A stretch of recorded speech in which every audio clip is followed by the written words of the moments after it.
बदलते समीकरण और मुकाबला हो चला है रोचक। दम भरते प्रत्याशी, लेकिन जनता की राय आ चुकी है जुदा जुदा।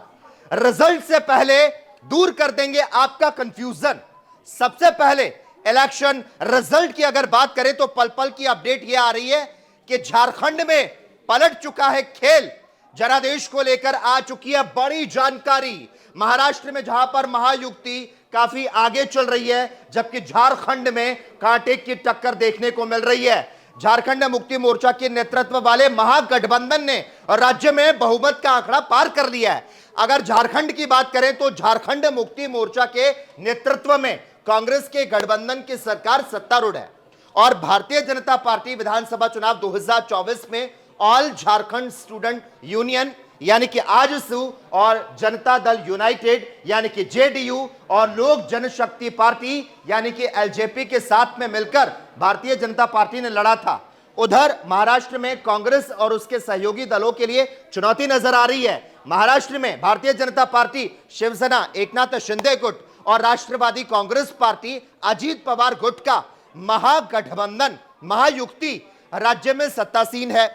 अब इनका जो मुकाबला है वो शिवसेना, उद्धव ठाकरे गुट, राष्ट्रवादी कांग्रेस पार्टी, शरद पवार गुट और कांग्रेस के गठबंधन महाविकास आघाड़ी से हुआ था।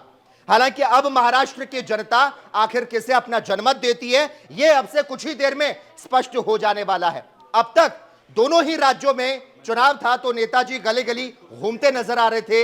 हर एक वोटर पर हर एक पार्टी की नजर थी। सियासी वर्चस्व को बनाए रखने के लिए, बयानवीरों के लिए अब तक कोई न लक्ष्मण रेखा थी, विपक्ष की हुंकार थी, वादों पर विवाद था, चुनौतियों का अंबार था। लेकिन आज तस्वीर धुंधली नहीं, साफ साफ होने जा रही है। आखिर कौन धड़क रहा जनता के इस दिल में?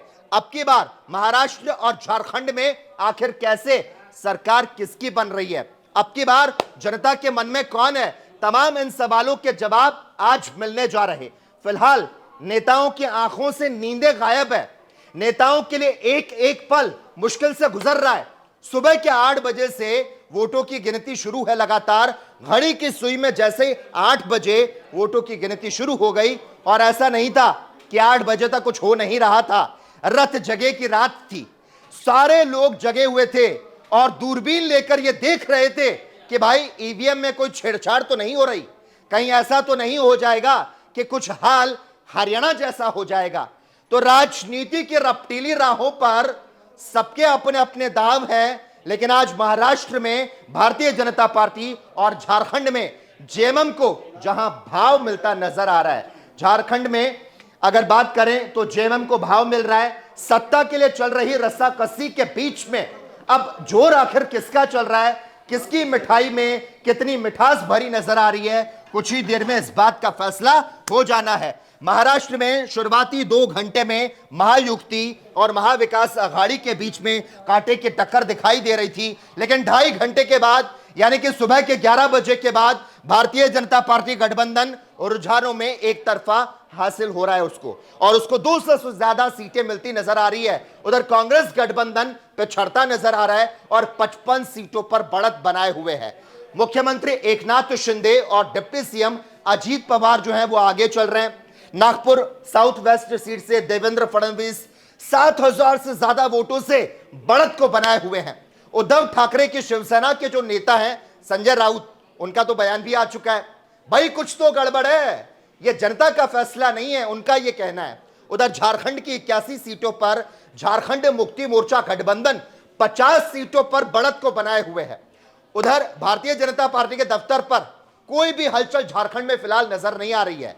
2019 विधानसभा चुनाव में जेएमएम जो थी वो 30, कांग्रेस 16 और राजद जो थी वो 1 सीट पर जीत को हासिल कर पाई थी। इन तीनों पार्टियों का गठबंधन था और तब मुख्यमंत्री झारखंड मुक्ति मोर्चा के नेता हेमंत सोरेन बने थे। भारतीय जनता पार्टी को तब सिर्फ 25 सीटें मिली थी और इस बार हेमंत सोरेन की सरकार है जो फिर से बनती दिखाई दे रही है। झारखंड में हेमंत सोरेन सरकार की यह अग्नि परीक्षा है। तो जनादेश को लेकर और इलेक्शन रिजल्ट की पल पल की अपडेट को लेकर जुड़े रहना है आपको हमारे साथ। कैमरा पर्सन नितिन के साथ lucky Jagwani, loving India news.